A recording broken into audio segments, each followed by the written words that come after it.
Students, आज हम 10वीं क्लास का विज्ञान का जो हमारा पाठ है धातु अधातु, उसके नेक्स्ट टॉपिक का अध्ययन करेंगे। देखिए, हम यहाँ पे पिछले टॉपिक जो अगर आपने देखे हों, वीडियो लेक्चर्स देखे हों, तो उसमें आपको पता चलेगा कि हम धात्विकी के बारे में पढ़ रहे हैं। धात्विकी यानी कि मेटलर्जी के बारे में हम अध्ययन कर रहे हैं।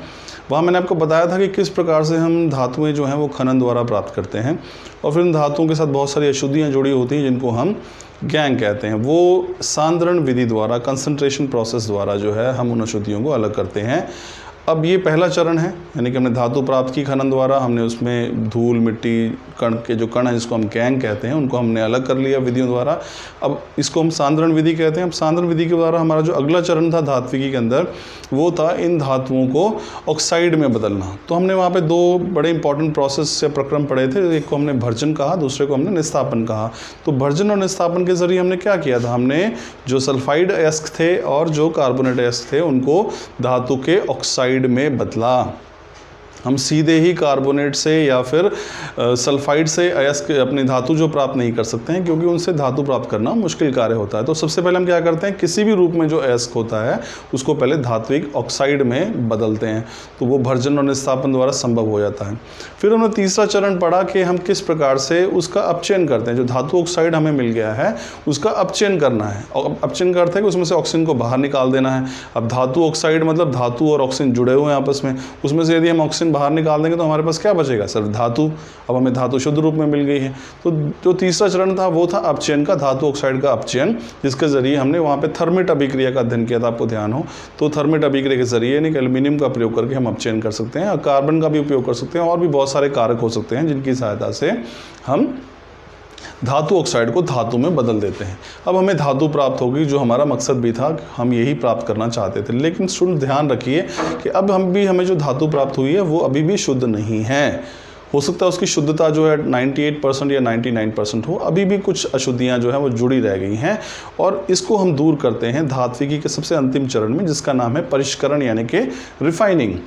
तो यही टॉपिक हम आज पढ़ेंगे। रिफाइनिंग के बहुत सारे तरीके हो सकते हैं, लेकिन आपके सिलेबस में जो है विद्युत अपघटनी परिष्करण यानी इलेक्ट्रोलाइटिक रिफाइनिंग जो है धातुओं की, वो हमने अध्ययन करना है। बहुत ही इंपॉर्टेंट टॉपिक है स्टूडेंट्स। इस पर बोर्ड के एग्जाम में आपके बहुत बार प्रश्न जो है यहाँ से पूछा गया था।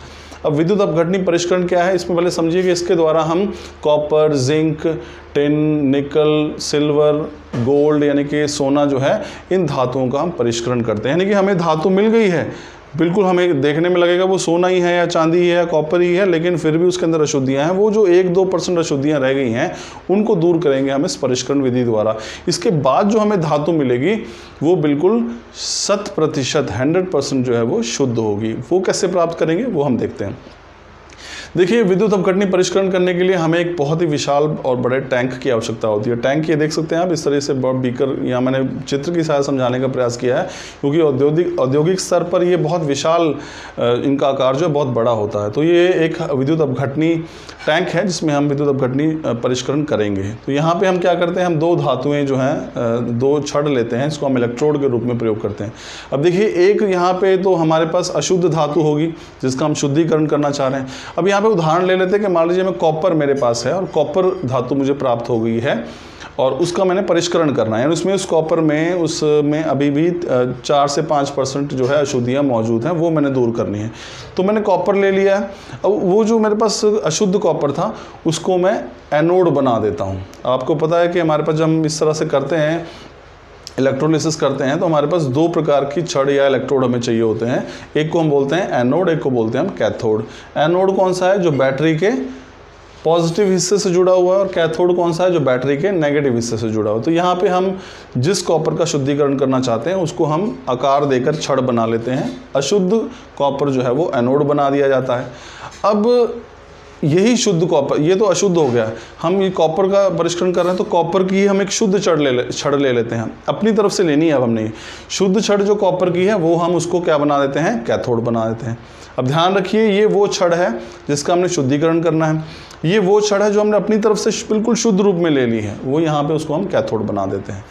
अब हम कॉपर का शुद्धिकरण कर रहे हैं, तो ध्यान रखिए कॉपर का हमें अब घटे इसी कॉपर का लवण लेना है। लवण उसका जलीय विलयन। तो कॉपर का लवण क्या हो सकता है, कॉपर सल्फेट। और इसको जल में घोल लेंगे तो जलीय विलयन जो है वो अपघटय के रूप में हम इसमें ले लेते हैं। तो ये जो आप तरल रूप में डैश डैश देख रहे हैं ये कॉपर सल्फेट विलयन है। तो कॉपर सल्फेट विलयन का मतलब क्या है, इसके अंदर क्या है Cu2+ है और SO4 2- है। अब हमने क्या करना है, देखिए फिर से बताता हूँ। हमने एक विशाल टैंक लिया, इसमें हमने कॉपर की छड़ बना दी, जो हमें अशुद्ध कॉपर है जिसका हमने शुद्धिकरण करना, परिष्करण करना, उसको हमने एनोड में परिवर्तित कर दिया। उसी की हमने एक शुद्ध कॉपर की छड़ अपनी तरफ से ले ली और उसको हमने कैथोड से जोड़ दिया। हमने इसी कॉपर जिसका शुद्धिकरण कर रहे हैं उसी का लवण का जलीय विलयन हमने ले लिया। अब जब हम विद्युत गुजारेंगे तो क्या होगा, अब विद्युत गुजारेंगे तो यहाँ से जो कॉपर है वो क्या होगा, पिघल कर क्या आएगा, इस अपघटय में आ जाएगा। यहाँ से कॉपर यहाँ पर यानी Cu2+ आएगा। अब जितनी मात्रा में जो कॉपर है वो यहाँ पर आएगा, उतनी ही मात्रा में यहाँ से जो कॉपर, जो इस अपघटय में कॉपर सल्फेट कॉपर है वो यहाँ पर जाकर चिपक जाएगा। यहाँ से कॉपर जो है वो छड़ में से इस घोल के अंदर आता रहेगा और यहाँ से जो है वो इस शुद्ध कॉपर पर जाकर लगता रहेगा।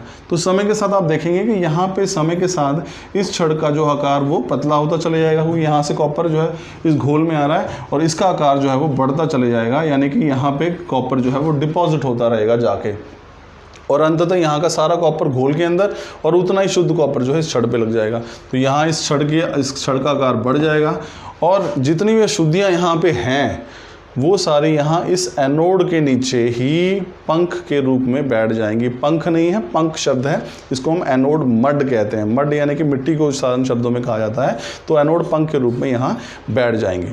इस प्रकार से हमारे पास ये छड़ जो हम बाद में निकाल लेंगे, ये जो अशुद्ध थी वो सारी यहाँ पर आ जाएंगी और इसमें शुद्ध छड़ जो हम बाद में प्राप्त करके ये जो हमें कॉपर मिलेगा ये बिल्कुल शुद्ध होगा, 100% 100% प्योर होगा।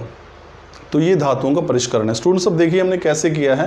पहले बता दूं कि हम धातुओं का परिष्करण जो कि धात्विकी का अंतिम चरण है उसका अध्ययन कर रहे हैं। इस विधि द्वारा हम कॉपर, जिंक, टिन या लोहा या सोना या चांदी जो है इनका हम परिष्करण कर सकते हैं। क्या करते हैं हम, विधि देखिए। विद्युत अपघटनीय टैंक में अशुद्ध धातु को एनोड तथा शुद्ध धातु को कैथोड के रूप में लेते हैं। अशुद्ध धातु एनोड है और शुद्ध धातु जो है वो कैथोड के रूप में लेते हैं। सेकंड पॉइंट देखिए, उसी धातु के लवण का जलीय विलयन अपघटय के रूप में लिया जाता है। उसी धातु मतलब जिसका शुद्धिकरण कर रहे हैं उसी के लवण का जलीय विलयन जो है वो अपघटय यानी कि इलेक्ट्रोलाइट के तौर पर प्रयोग किया जाता है। तीसरा पॉइंट देखिए, विद्युत गुजारने पर अशुद्ध धातु एनोड पर अपघटय में पिघलती है। विद्युत गुजारोगे तो जो अशुद्ध धातु है वो एनोड पर अपघटय में पिघल जाती है, यानी कि वो यहाँ एनोड से किस में आती है, अपघटय यानी कि इस जलीय विलयन में आ जाती है। चौथा पॉइंट देखिए, उतनी ही मात्रा में शुद्ध धातु अपघटय से कैथोड पर जमा हो जाती है। अब उतनी ही मात्रा में जितनी यहाँ से यहाँ पे आएगी उतनी ही इस घोल में से यहाँ पर जाकर जमा हो जाएगी। अब क्या होगा, अशुद्धियाँ एनोड के रूप में, एनोड के नीचे एनोड पंख के रूप में जमा हो जाती हैं। यहाँ से जो अशुद्धियाँ निकलती रहेंगी वो सारी नीचे यहाँ पे एनोड पंख के रूप में, एनोड मड के रूप में इकट्ठी हो जाती हैं। इस प्रकार से अशुद्ध धातु जो है वो बिल्कुल शुद्ध धातु में परिवर्तित कर दी जाती है। तो स्टूडेंट्स ये टॉपिक था हमारे पास विद्युत अपघटनी परिष्करण। Thank you.